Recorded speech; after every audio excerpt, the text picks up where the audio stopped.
Yo, this is Steve Bloom, and you're watching Moana Nui Podcast. We'll be starting soon. Don't go anywhere.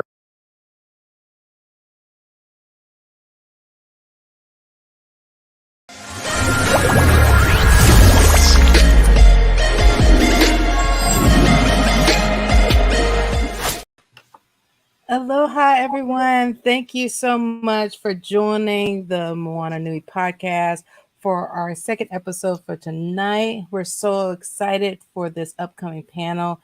We had a great start for tonight with our 7 o'clock panel for the She Saves the Day panel. And now we're going ready to start another great panel.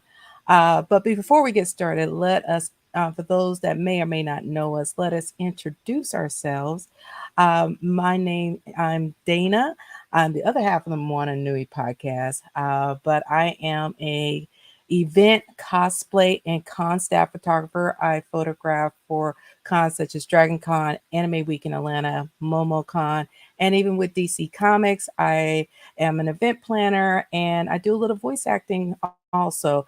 But this show would not be anything without this amazing woman to my right, the Renaissance woman of our time, the yin to my yang, the multi-talented, amazing. She juggles more balls in the air than a circus at a clown at a circus. Let me introduce you to the beautiful, the amazing Moana. Dana is such a good hype woman, isn't she? Aloha, everyone. It is good to see you guys tonight. Thank you all for joining us and being a part of our show. And to our listeners out there, thank you for always tuning in and coming back and being a part of our community. So we really appreciate you. If you're watching and you don't know who I am yet, my name is Moana. As Dana mentioned, I'm the founder of this show. I'm also a children's book author of The Adventures of Nakoa and Nohea series, an editor for the Wildcard Chronicles comic book series, and of course, a champion and advocate for our BIPOC communities. And it is a pleasure to tonight really honor the women in our communities. For Women's History Month, it's been a very quick month. I don't know where it went. Yes. And in the style of ladies, like our days get away from us, and all these things come and become distractions and get us away from some of our things. So we're happy to have this panel tonight to give these ladies an opportunity to come and share stories, honor these women who are working in different industries, trying to trailblaze paths for themselves, and the women who come behind them. So I thank all of them for being a part of this tonight and looking forward to the conversation. Exactly. Well, of course, we have to introduce these amazing women that we're going to have on today's panel. Our first panelist is Maya Midori. She is an anime merch collector. She began collecting again about 3 years ago after being on hiatus for almost 10 years. It started out as a hobby, like most of us, where she met some amazing people with the same desire to find new and unique anime items, and it evolved into a full-time business. Her passion for great customer service, I can guarantee it, I'm a customer, along with the enjoyment of all of the anime industry, is the cornerstone of her business and group community. Our second panelist that we're going to introduce is Alanaleilani, is a plus size cosplayer with a penchant for big hair and even bigger costumes. Born in Honolulu, Hawaii, she has attended conventions all across the US and Canada, impeding hallway traffic at least once at every single one. And last but not least of our guest panelists, Jessica Young-Stewart, known as Jess, has always had an entrepreneur spirit. From a young age, Jess was fascinated with starting and growing self-service business while attending Morgan State University, my mom's alma mater, where she obtained her bachelor's in business administration. She formed her first company. She founded Take Two Choreography, a competitive cheer instructional company that travels the country providing professional youth and college cheerleading training and choreography. After graduating college, she began a career with the Department of Defense, but she used that business acumen to climb to the ladder in that field, but was never truly satisfied with that corporate structure. So, of course, desperate for finding a way to combine her love of service with her business skills, she went into the field of real estate and obtained her real estate license and set off on a journey of a lifetime. And now you can be able to do business with her own real estate team, the Jess Young Real Estate Team. And along with her mother, has also created her own staging company to provide high quality staging to her clients and other agents. So let me help me welcome our three other guests, Maya, Jess, and Alanaleilani. Welcome, everyone. Thank you for joining today for our International Women's Month panel. Thank you so much for joining us tonight. Thank you for having us. Thank Thank you. you. So Hello. excited to be here. Thank you so much. Thank you. Well, of course, anyone who joins the Moana Nui podcast for the first time, we always start the evening with let's start with the Pico, our origin story, your origin story. Tell us by each of you giving us a couple minutes to tell us a little bit about yourselves. So let's start off with Jess. Hi there. So I am Jess Young-Stewart, and I've had a lot of different jobs or careers or things I've been interested in. And it's taken me 36 years to realize it was always one job, always one thing. And that one thing was helping people. I found a way to do that through my cheer choreography. I found a way to do that through my government service. I always found myself in these like heavy support roles, kind of helping everything move behind the scenes. And now that I've started this real estate business, I'm doing the same thing. I'm helping people. A little bit about my background. This is a fun fact, I've lived within this 6-mile radius of my childhood home my entire life. So I'm a very local person, well-traveled, but I've been in, the same spot. And my parents were a cop and a government worker. So I come from a background of people that love to help. And I've carved out a little niche for myself, which I absolutely adore. Awesome. Yes, and I have to shout her out. Happy customer here. If you are in the real estate market, Jess is your woman. Trust me. Thank you. All right. Thank you, Jess, for that, for your Pico. And now we're going to go with our next guest, Alanaleilani. Hello. You can call me Alana if it's easier for you. But my origin story I always say it sounds like a badly written soap opera. I've had a lot of crisis and strife encoded into my life. I was born in Honolulu, Hawaii. And my bio father dipped immediately, never met the dude. But another wonderful man took over, Rano Firna, and he helped raise me, taught me hooked on phonics. Unfortunately, he was killed by a drunk driver. And we really wanted to stay on the islands because I had family there, my Auntie Lei, who I was named after. But then we moved to the mainland. Some stuff happened. We moved to Colorado Springs because my mom had a support system there. That's where she was in the military. But then we found out that my uncle was dying of AIDS-related complications in St. Louis. So we moved to St. Louis, and then our apartment burned down and we were homeless. Oh, wow. So my journey to the mainland is definitely unique. And my cat heard... My cat said hi. But that journey taught me a lot about the holes in society that we can slip through.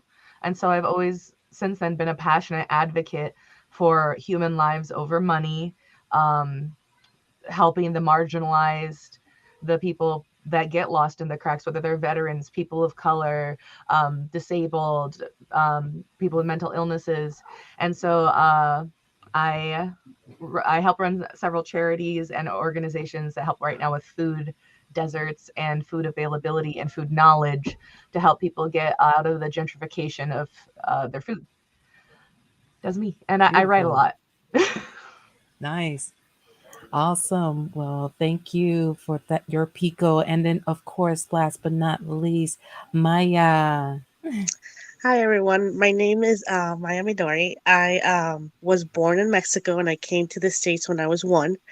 And then my younger siblings were born here. And then we moved back to Mexico because my grandparents didn't want to live here in a strange country. So my dad just one day picked everything up and we moved back to Mexico. So it was just quite an adjustment going from living here in the United States and then going to back to Mexico where like we weren't aware of the culture of anything. Like we were just kind of like thrown into that situation. So my parents started a business and I started working at my parents' business since I was 12. So I think that's where I picked up how to like, all that customer service and trying to like read into what people need and what they want and what they expect as a business owner. And then times got really tough and we were not being able to like meet our living expectations in Mexico. So my dad again picked us all up. We came back to the States since I was 15 and we've been here since then. And like as a child, like I grew up, always doing what I was supposed to, that I was that straight A student. I was like working at my parents' business and like trying to like help the family out as much as I could. So part of my escape was always like watching these anime shows and like, daydreaming about, stories and anything that connected me to that world where I could escape the daily routine, you could say. Mhm. And when I came here to the States and I discovered there's a whole like community and culture of this, it was always my dream to one day maybe start a shop or something to reflect those, that passion that I had. And, life got on the way. I tried to go to college and then like I got married and then I had my kids and then like I completely disconnected from the anime community for like 10 years. And then with the anniversary of my favorite show coming up, like I started to realize like, oh my gosh, like this is still going. This is still a thing. There's still people like me that even though, I'm from an older generation, like they still enjoy these shows. It's still live. And like Dana said, I started it as a hobby and then the pandemic came and like I was working for this company for 15 years in the restaurant industry. I was a host and moved my way all the way up to corporate. And like, unfortunately, like everybody's situation in the country, my hours were cut in half. And it was really difficult being like a household of 2 incomes to go from a certain income all the way to like half. So I started this as like a hobby and then like as a way to supplement a little bit to fill in the gaps here and there. And then thankfully, like last year, I was able, like mid through summer, I was able to quit my job to do this full time. And it has been one of the most fulfilling and rewarding experiences. I don't know if I'll be doing this forever, but the fact that at some point I got to do it is what like, gives me the motivation to keep Yes. going and see where else I can go, who else I can meet. And it's been amazing. I mean, I met people like Dana that like are amazing influences in my life too. So here I am and I'm super excited to like share this journey with anyone that's watching. Perfect. Well, thank you all for definitely being part. Of course, I have to ask our other panelists, my other half of the show, Moana. Go ahead and give for those who are new to you your Pico. Okay, so my name's Moana, obviously, but I'm originally from Hawaii as well, born and raised there. A very strong community-minded culture, very close. I'm sure Alana can attest to this as she's lived there. And I don't know. I think I always go back to like my childhood and there was like some difficult times that we ran into where we had to have our grandparents come and live with us, after a really big hurricane hit, their home was messed up. And so they came to live with us for a while. I was probably I don't know, 10 or 11 at the time, but that incident kind of like made me have to grow up a lot faster. One, because my father lost his job, so we were down to one income. There were 7 people living in our house. My mother was the only one bringing in an income. And we also had aging grandparents who required a lot of medical care, and those kinds of things. So I had to become responsible like really quick for me and my sister. So I really go back to that as kind of like the spark that kind of, I guess, started my leadership journey. And it's been, challenging all along as a woman of color, but it's also gave me like the chops and, the resiliency to really navigate a lot of difficult circumstances and situations that would probably a lot of other people would probably shy away from. But those very foundational things really helped me to just like keep going, keep kicking, keep advocating for myself and for the community that's around me. So I don't think I've spoken a lot about that, but yeah, that's really my story, and it's led me to where I am today, where I advocate for my culture, my community, my family, and the wonderful extended family that we have here on the podcast, and that we're continuing to build, like every single day. And so it's a pleasure for me to be alongside you ladies and learning more from you guys tonight. So. Well, awesome. Well, thank you everybody for giving us your Pico.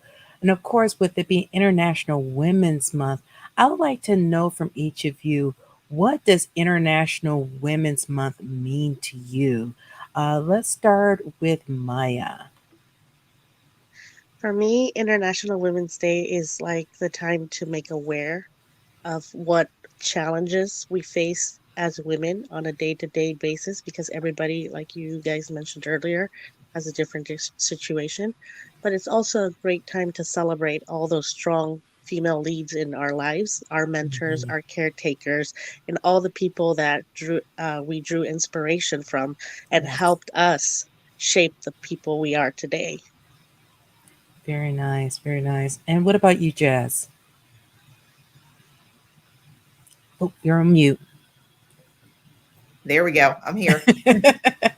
So I think we are all moving through life and we're, kicking butt and taking names. And sometimes we don't even realize how much we are accomplishing or how much we're working or how much we're giving, right? Sometimes we're just go, go, go, do. We have 1,000 balls in the air.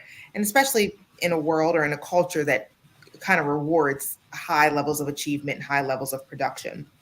So this is the third panel that I've been on this month speaking about the same thing. And I think that to me, International Women's Month is a time to like press pause and look at all the rock stars around you and say, girl, you just did that. Like, do you realize it's been 2 years of a global pandemic and you have taken your family or taken yourself from here to there? Like, just take a moment and recognize your accomplishments and what you've done and have a little grace with yourself, because you are not superhuman, but human. Exactly. All right. And Alana. Hi. So, Women's Month, International Women's Month, is kind of like a tool for me. It's what it means to me. I am half white, and I am incredibly white passing. And I've watched in the feminist circles, or I've been in BIPOC and people of color getting left behind. And so International Women's Day brings together so many feminists where I'm able to speak up and talk about Indigenous issues, Indigenous causes. I'm able to hype up and support my other BIPOC siblings if they have messages. And I personally feel that women are much more receptive to hearing those voices that are normally drowned out during International Women's Month. It reminds them of where we've come from and how far we've gotten, but how far we have to go. And so I've always found that I've made the most progress during International Women's Month with intersectionality. Very beautiful. And you, Moana? So I think like Jess brought up a really good point, how we get so caught up in the achievement part and, really focusing on the hustle that we really do need to take time to take stock of everything that we are accomplishing. I feel like over the last couple of months, I've really been trying to be more intentional about celebrating the things that I do, celebrating the things that my team does around me, being really grateful for the community that helped me to get where I am, to continue to do the work, that we do, because as strong as anybody can be, there's, nobody goes through life without needing help at some point, right? Mhm. And so, yeah, I feel like we all need reminders about like reflecting, because especially if you're a high achiever, like the biggest critic is in your head, right? It's you. Mhm. But like you also really do need to recognize like the things that you are achieving. And um, in addition, for me, like I feel like Women's Month is another opportunity for women to celebrate other women. Sometimes our society can kind of shape us as like being catty, or not give you like that impression that women can't get along. Like, yes, we're all gonna have opinions, especially for high performing women, because you didn't get there without an opinion. But like it's not where we cannot work together, right? Like we that we can find similar goals, and things that we can champion, and put our heads together, and things to do to advance our communities, because at the end of the day, like the women are the heart of our communities.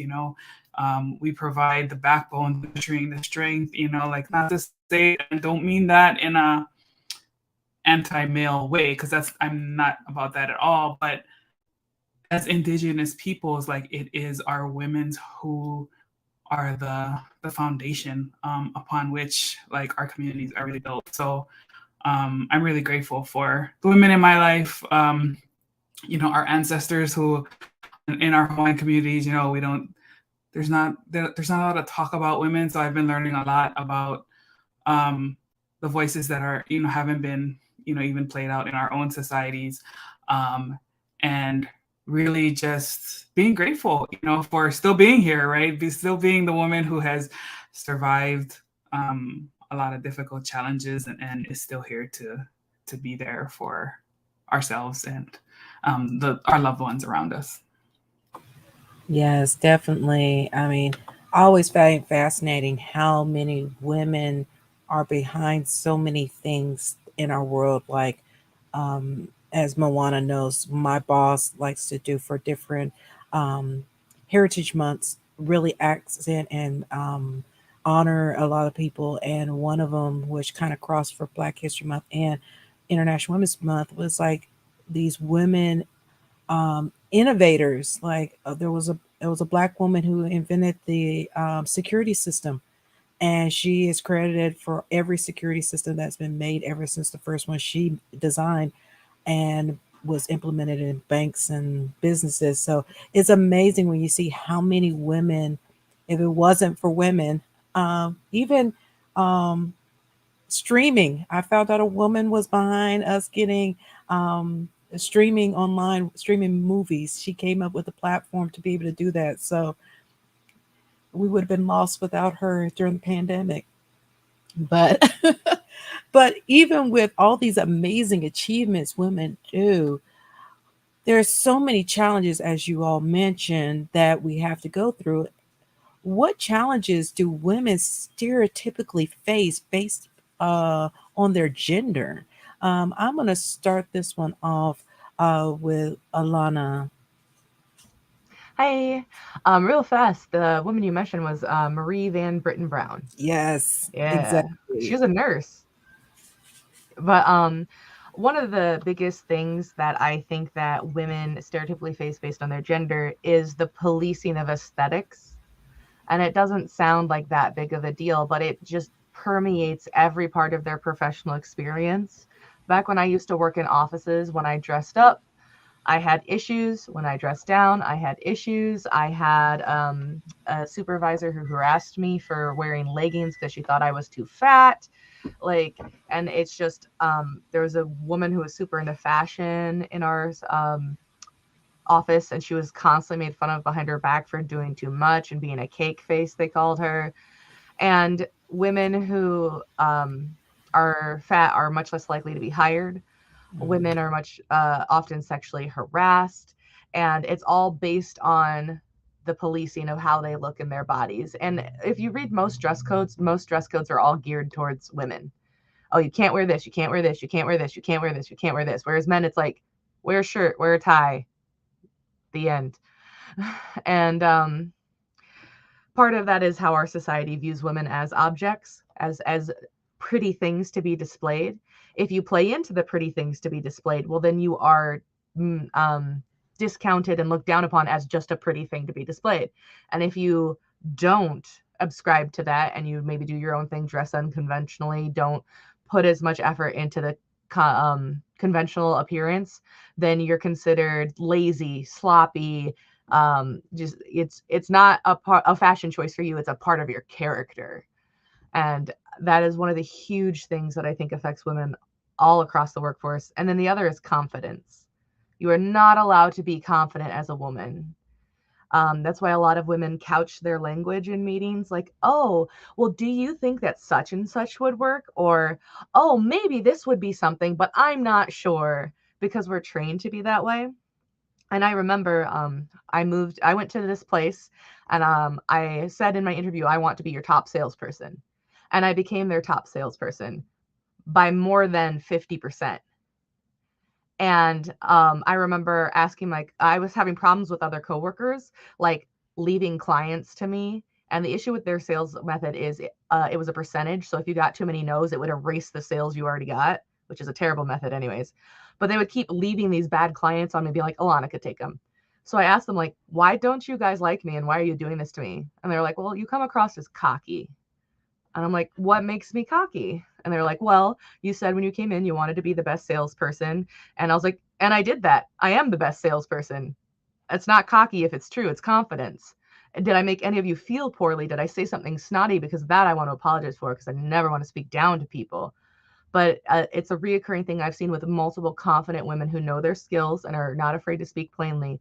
Just people, oh, she's cocky, she's full of herself.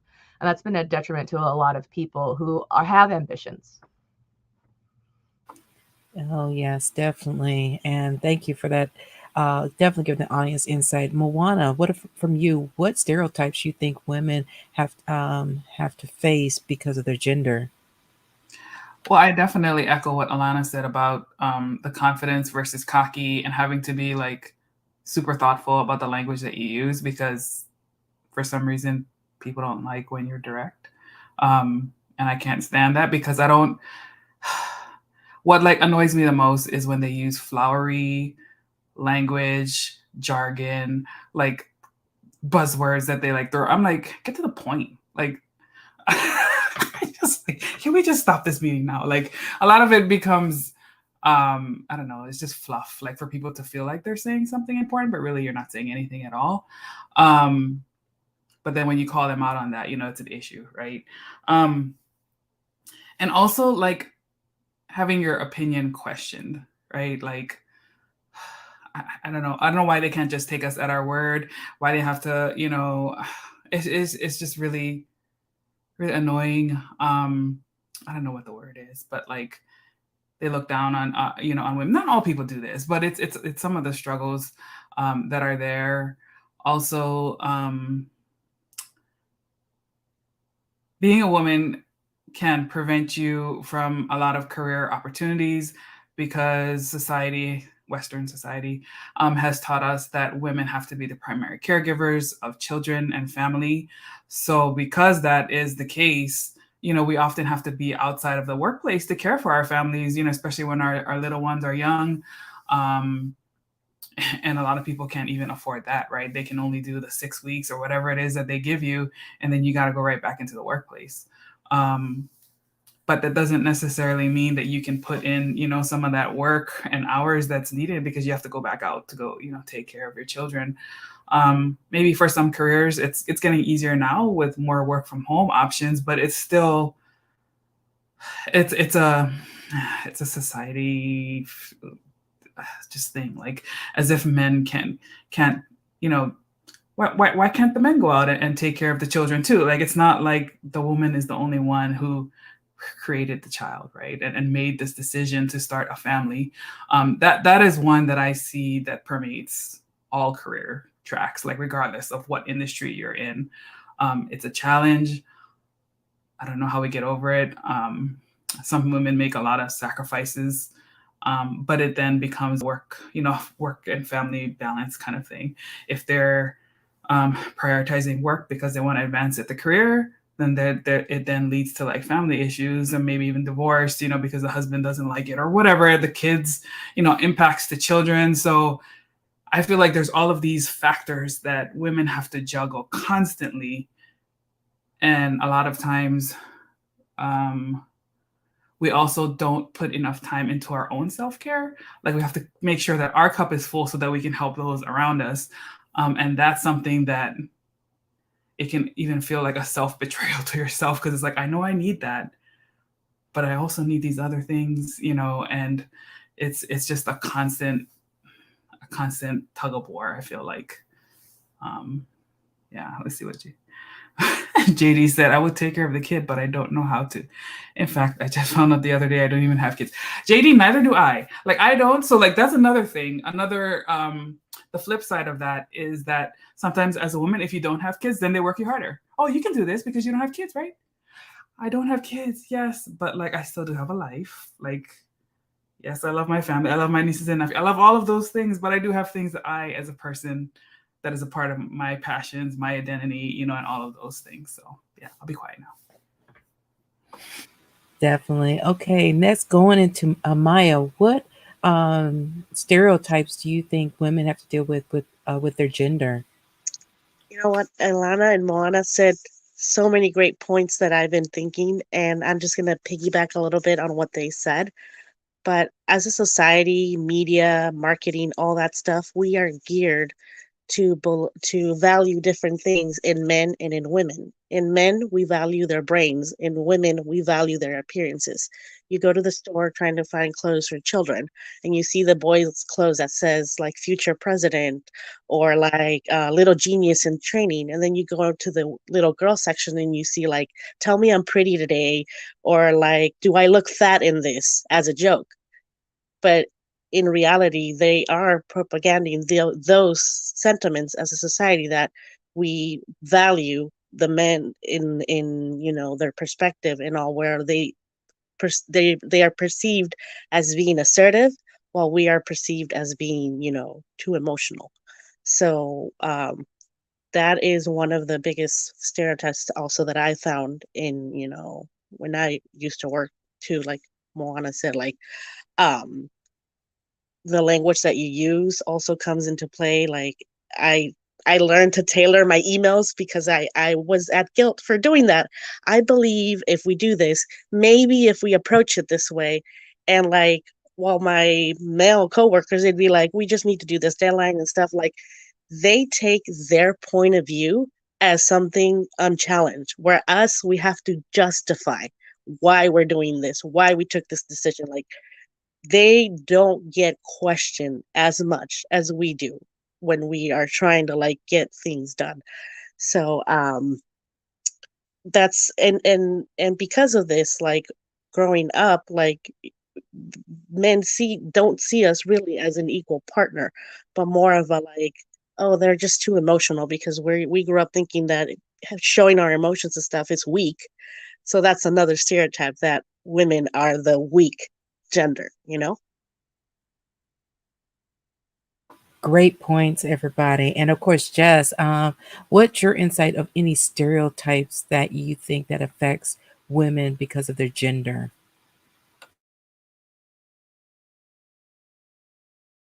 You're Sorry. mute. That's okay. Yeah. Maya, you said the word that I had written down, which was emotional. So I am in an industry where the literal cornerstone of our job, the reason that we are there, is to negotiate. And from both the agent to agent side, and sometimes from the client to agent side, I have literally been accused of being emotional for simply negotiating, right? So if we are talking and I want to present facts, and I do that without caveating my statement, without putting a preface in front of my statement. So I believe, like you said, or I think, or maybe if we get to a point, even if I'm dealing with a client that's, let's say, selling a home, and we have a house that's just overpriced, and I say, okay, Mr. Seller, here's what I got. Your house is 10% over the last 4 other houses that have sold. It's been on market for 30 days and you've had 2 showings. We need to look at adjusting the price of this house. You are overpriced. I have literally heard the words, let's not get emotional about it. I'm not emotional at all. I'm not upset. I'm getting upset now because you said that, but I'm not upset. So, and even with agent to agent conversations, when I've noticed that when women agents come to the table, toes to the ground, ready to negotiate, roll up the sleeves, let's get it done, that's looked at as emotional. And then there have been instances where I've seen men throw complete hissy fits and it's been dismissed as he's having a bad day. This is a tough transaction.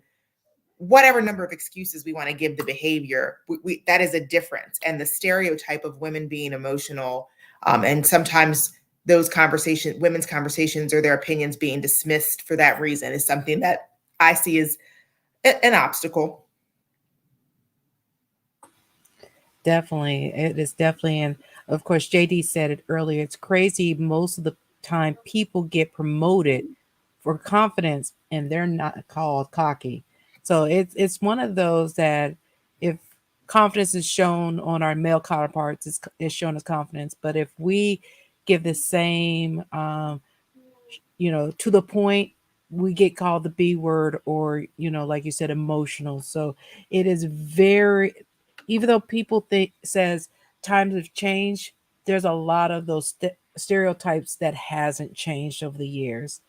Tying also with something that tend to battle, what women related myths or taboos that still need to be broken in today's communities and workplaces.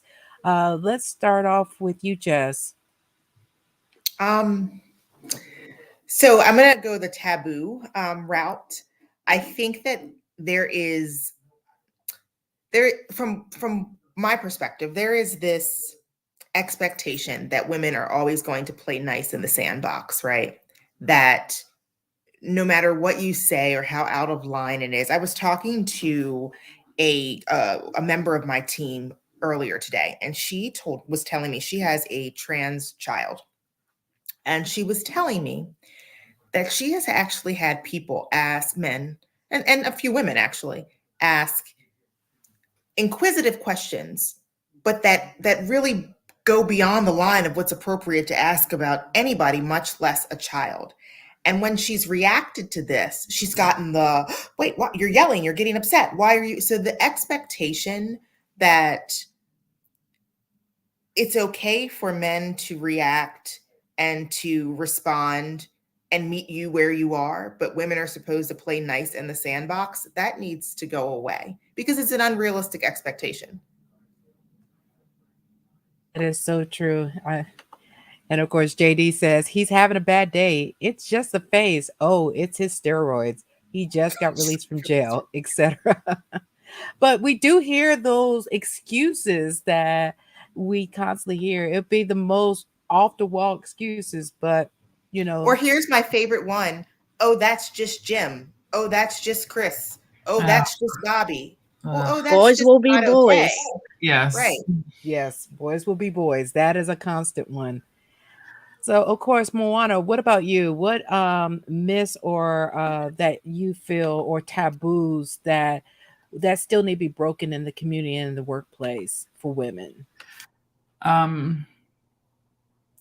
That women are not capable of leading in senior positions because we get too emotional or we don't know how to, like juggle difficult things. Like, it's kind of like in the DNA of women to juggle difficult things. I mean, our very nature of being reproductive beings.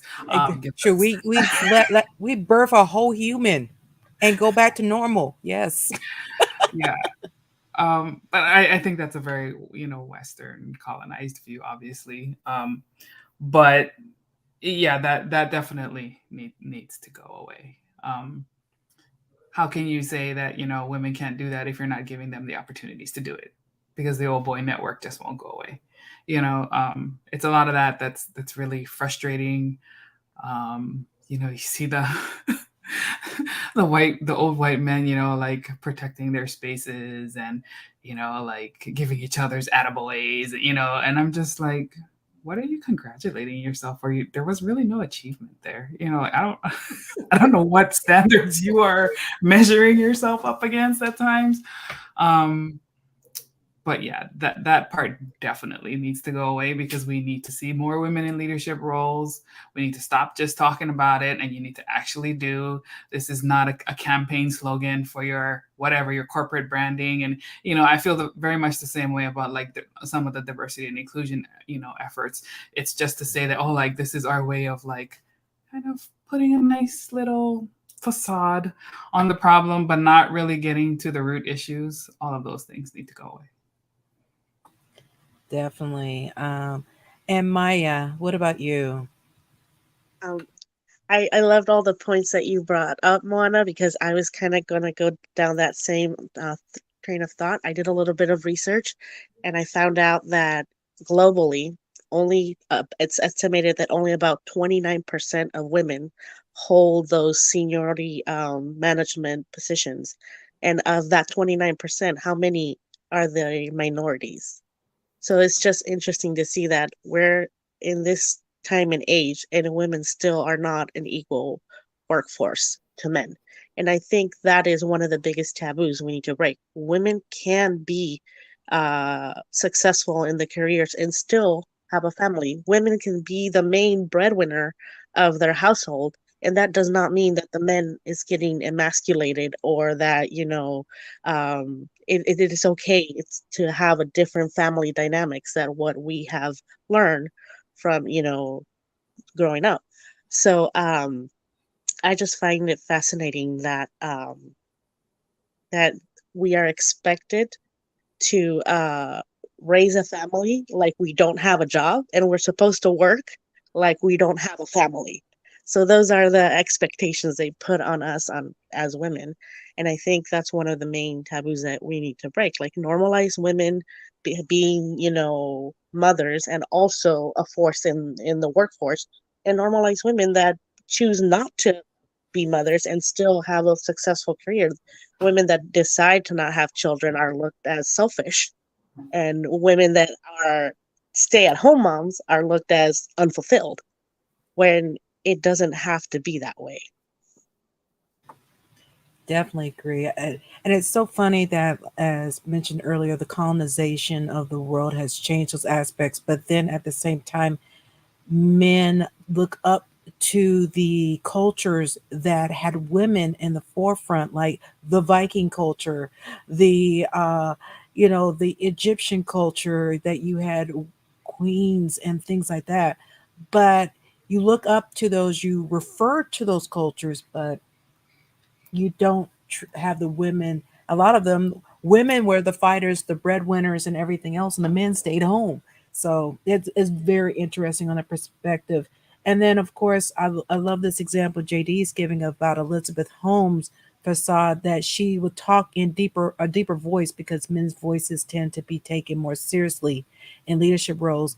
And of course, we've seen throughout history, many women went by male names as writers, so their books would be actually picked up, because if they used their actual names, they would have never been published. So it's one of those things that, unfortunately, a lot of those aspects are still lingering throughout our society, no matter how advanced we get, unless we have the allies and people to push to make these changes, nothing would change. And speaking of change, can each of you tell how you have changed the narrative of women in your own way, whether it's through your business or who you are, or the things that you personally have impacted that you work with?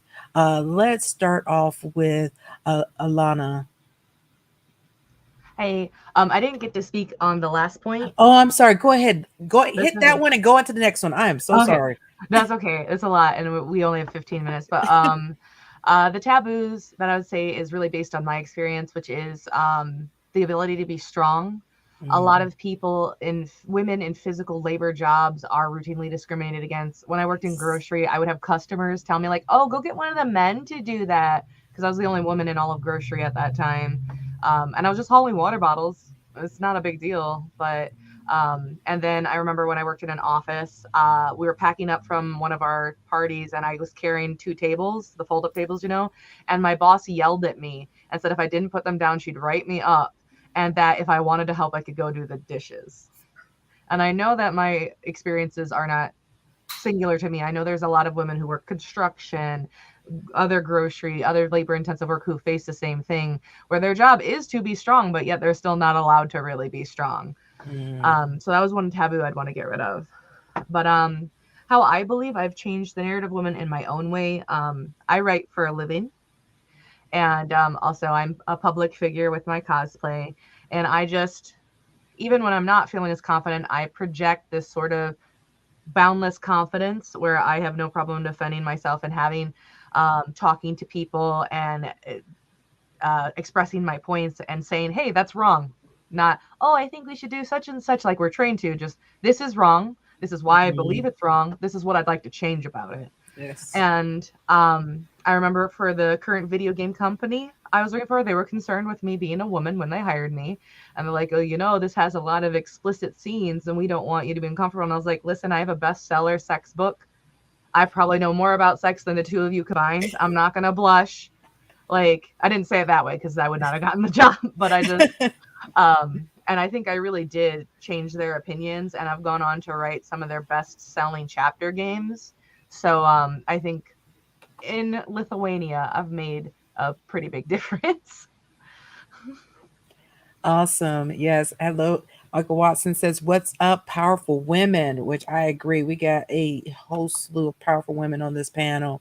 And of course, Moana, what are your views of how you've made a change in the communities or the places you work in involved in?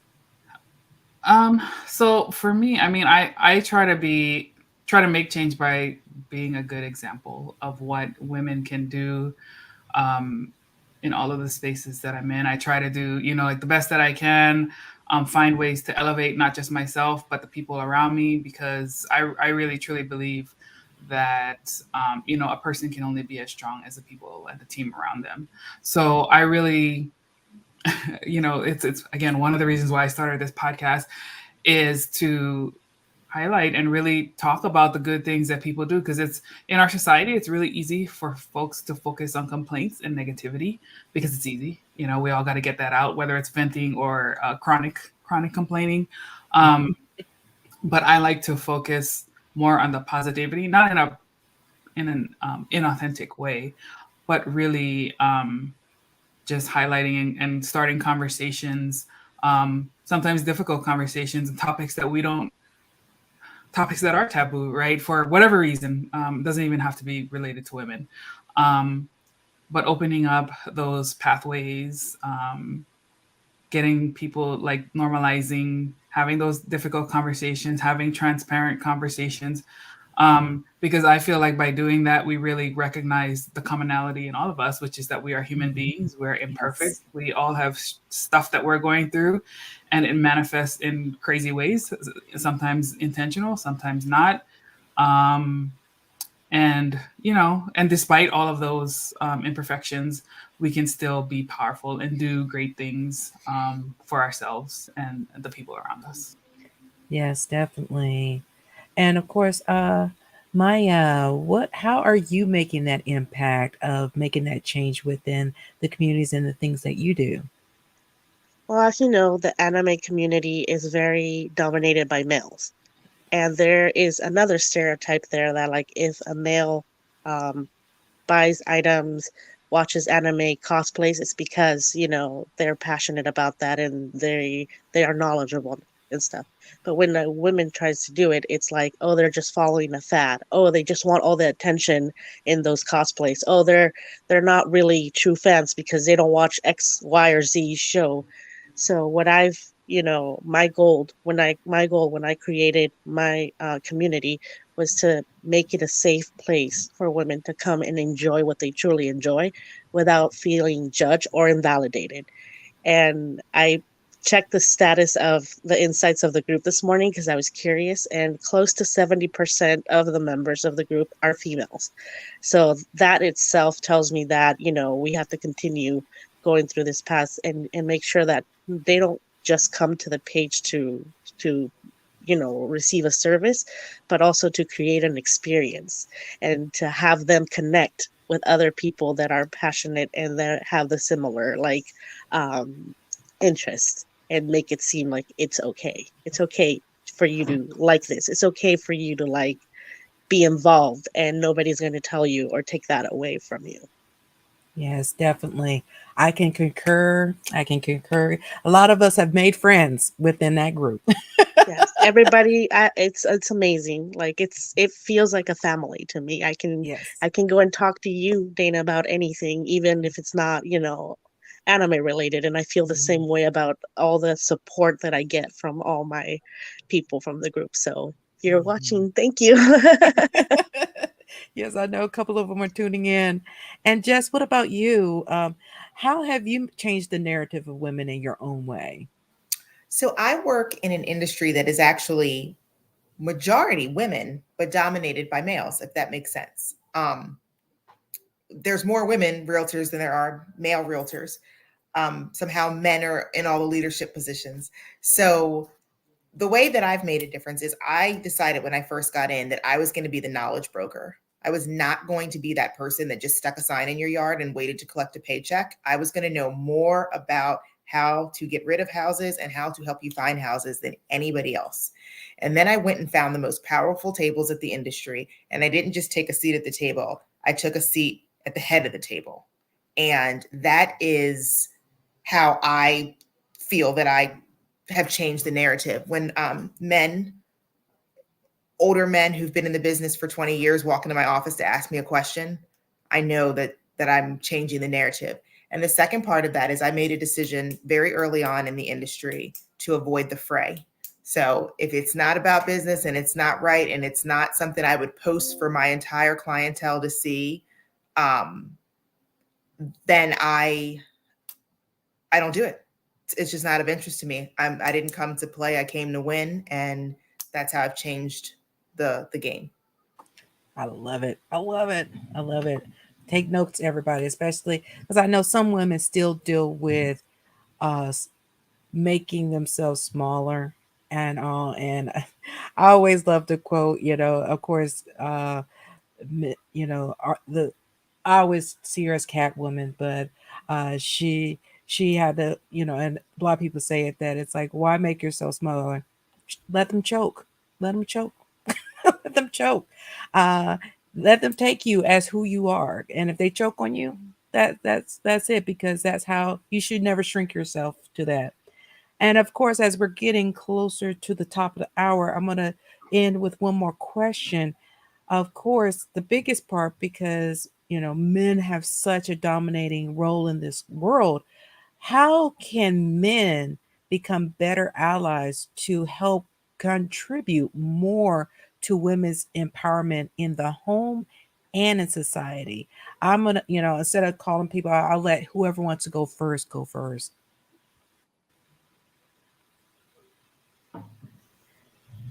Okay, I'll do it. Two things. Believe women. I'm so tired of the, are you sure that's what happened? Like, oh, I think she's being emotional. Oh, this, oh, that. When I say, hey, judging from their actions, this person is going to do this, this, and this, I want to be believed instead of being like, oh, well, we'll wait and see. And then the business deal fell through because they did flake out. They didn't turn that thing in that I said they wouldn't turn in. And there you go, $5,000 down the drain. The other thing is stand up to other men. Some men do it, absolutely, but not enough. There have been threads where I have had, I've seen like a male online viciously attacking women, and it's only women defending the other woman in the thread. and it's either one man or multiple men just in truly insulting a woman, not having a disagreement because that's fine, but like insulting her weight, her appearance, her intelligence, everything. And there's hundreds of other men in the group just watching. And I'm tired of it. It's not an excuse anymore. Say something to be like, yo, bro, that's not good. Like, that's not good. And yeah, so those are my two biggest things that I think would make a drastic change in how women are treated. Go for Jess. Your words were great. I agree, Alana, and it sparked a thought in my brain. I think men can work on not necessarily trying to fix every problem that they hear a woman bring to them. I think one of the things that we try to practice, like in my marriage, is, and I think this can be applied to the workplace so easily. When a woman colleague or someone under you is coming to you with a situation, maybe ask the question, do you want advice? Do you want to be heard? Because I think that will solve a lot of arguments, and a lot of frustration. If, maybe not everything is I want your perspective. Maybe some things are I want you to hear me because I think I need you to know what's going on at this moment. So maybe asking that question and figuring out what's the best way that they could help, as opposed to just jumping in with a bunch of unsolicited advice. That's a big one. Yes, I constantly use that, but not only within, for male colleagues or friends, but just friends in general. It's like a lot of us need to just, everything is not for solving. Go ahead, Moana. No, I was going to say, yeah, I totally agree with that, because I default to problem solving mode too. And I need to just sometimes just listen, it's not something that needs to be solved. And I think I've gotten better at that over time too. But yeah, I do like what Alana said about believe women, like, especially like a lot of us, like, we put a lot of thought into our decisions before we make them. Most of us are not like half-cocked, like, oh, it's a spur of the moment decision. No, like, we're thinking about things all the time. And it's really frustrating when, you've gone through, you've taken the time, you've put the energy, and then your opinion is just put to the wayside. I feel like I've been dealing that a lot as of late, as I'm dealing with a personnel issue on my team. And, it's frustrating for me because I feel like they're kicking cans down the road and are really just causing more impacts, to the surrounding team, who are the high performers, who are like they're doing their job, we're getting the best that we can from them. And this person, because we don't want to deal with the issue and we don't want to believe the person who has the most knowledge about the situation, it's really just causing more issues. So yes, please believe women. Please make space for women. If you are in decision-making forums, advocate for women. Use your voice for women. I mean, I feel like this is a very much parallel conversation to people of color, like make space, advocate for people of color, like a lot of those similar things that need to be addressed in those communities as well. All right, I'm just going to chime in really, really quick because I know we're running out of time. But what I want to tell to the men listening to the podcast is, like, we want genuine partnerships. We want you to listen to your sisters, listen to your female coworkers, listen to your female supervisors. If your initial thought is to get defensive when you hear their voices, then this is the right message for you. I want to challenge men to, instead of thinking, why is it great to be a man, think, why is it hard to be a woman? And maybe that will help you shift your mentality a little bit more and be more empathetic towards, the females in your life. Oh, very, very great tips and everything. So, gentlemen, definitely take to heart. If you're watching this live or on the replay, take that to heart. I also would say, especially within the corporate world, step up to sponsor a woman, because a lot of times your voice, you backing that person and saying, I'm putting my reputation online because I know she can kick butt and take names, and we need her in this role. That means more than anything else, because you're using your influence to help elevate another woman in the roles that is needed within your company. So once again, I would like to thank all of these amazing women for being on tonight's panel. Of course, I want you to also support them in either their business or follow them. So I would like each of the women to tell the audience where they can find you and how they can follow you or your business. Jess, you first. So my website is jessyoungrealestate.com. You can follow me on Facebook at Jess Young Realtor, and I'm the same on Instagram, Jess Young Realtor. So follow me. I have my Instagram page where I post all the links to my shops and all the upcoming merch that is being released currently in Japan. And you can find me at midori.merch on Instagram and on Facebook as well. All right. I'm on Instagram, Facebook, and Twitch as the Alanaleilani. You can follow me on any of them. And you can also message cons if you want them to have me as a guest. That's more likely to get me invited nowadays than anything else. Yes.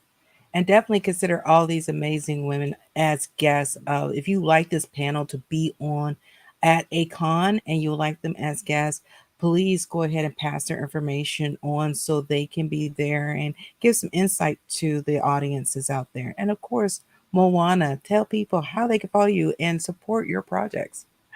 So you guys are already supporting me. Thank you for being a part of our community. Every Thursday evening at 7 and 8:30 p.m. Eastern Standard Time here on the Moana Nui Podcast. You can also support my business at moanamcadams.com. You can find our children's books, our comic books, my clothing line, all the things there at our website. We have a project coming up for our children's book series. It's a coloring book companion supplement, and really excited to share that with everyone. So thank you everyone for tuning in and being a part of our community. And we hope you all enjoyed meeting these lovely ladies and learning more about them. I feel like I have, well, Jess and I are already friends, but I feel like I have 2 new friends, which is great. So happy to have more powerful women in my circle. Yes. And of course, I have to advocate because, as you know, I did it before. Reach out to Maya, especially if you're an anime fan. A lot of y'all have always commented on the show about this stuff right here. Talk to that woman right over there, Maya. She's responsible for all this Yu Yu Hakusho, Yoko and Karama stuff right over here. That's that woman right there.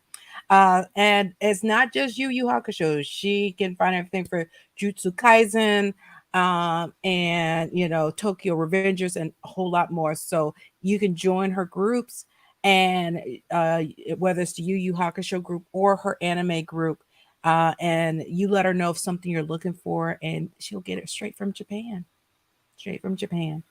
So, of course, everyone, thank you again for joining. Definitely follow these amazing women. Go to their websites. Definitely support, especially if you're looking for a house in the DMV area, reach out to Jess. If you're looking for anime merch, reach out to Maya.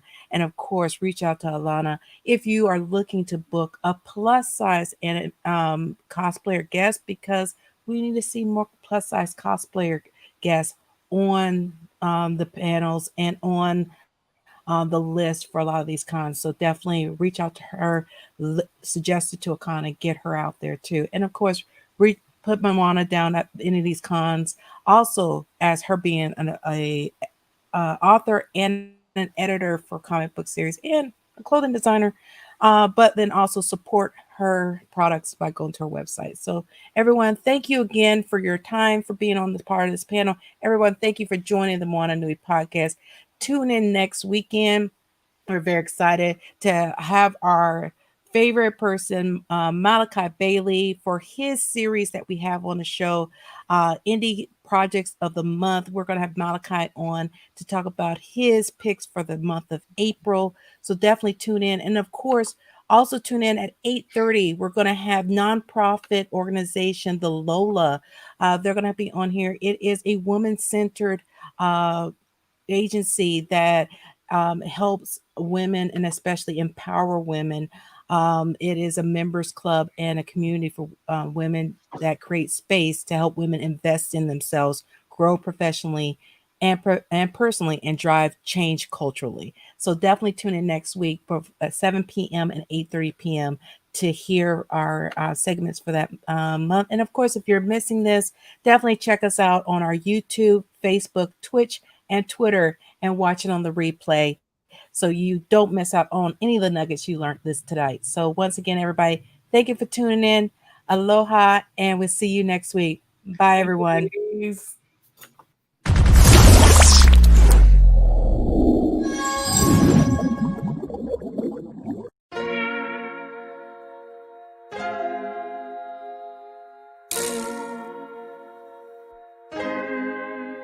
So many stories left to tell, even if we have to ourselves. Can't keep history on the shelf, if they won't tell it, we will. If this the land of the free, it was a freedom then, when they annexed Hawaii and called it Cedar Lands, without any type of payment and no signing off. Called themselves a republic in 1894. 1.2 million acres overtaken from the native Hawaiians. When they resisted, the West retaliated in violence and erasure. The Hawaiian language is banned as part of colonialism's plan to expand, yeah. Stuck between a rock and a hard place. Multiple bombings of Kaho'olawe as a part of their ongoing war with Asia. Used it as a place for target practice. No consent or compensation. Colonizers call for annexation. No work out for all the locals. School will never let you know. So many stories left to tell, even if we have to ourselves. Can't keep history on the shelf, if we won't tell it, we will. Too many stories left to tell, even if we have to ourselves. Can't keep history on the shelf, if we won't tell it, we will. We will. So if we put Hawaii into perspective, well, Black and Asian history is interconnected. Considering the fight with the Pacific, then of course, versus Asia, they was treated as a middleman for war, but didn't let the Western colorism run its course, cause dark skin was a sign of dignity to core. The land was taken in the name of capitalism, when prior to it was an actual kingdom. Clap back at the system. Stuck between a rock and a hard place. Multiple bombings of Kaho'olawe as a part of their ongoing war with Asia. Used it as a place for target practice. No consent or compensation. Colonizers call for annexation. No work out for all the locals. School will never let you know. So many stories left to tell, even if we have to ourselves. Can't keep history on the shelf, if we won't tell it, we will. Too many stories left to tell, even if we have to ourselves. Can't keep history on the shelf, if we won't tell it, we will. So many stories left to tell, even if we have to ourselves. Can't keep history on the shelf, if we won't tell it, we will. Too many stories left to tell, even if we have to ourselves. Can't keep history on the shelf, if we won't tell it, we will. We will.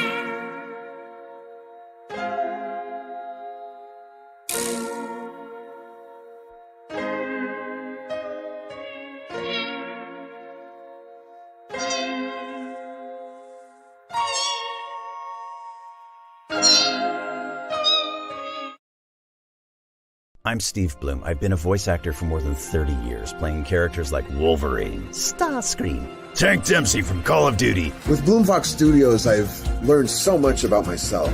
Learning to breathe, to no fear, to getting ugly in front of the mic. One of the biggest changes I've noticed, at least for me, is how much my confidence level has gone up.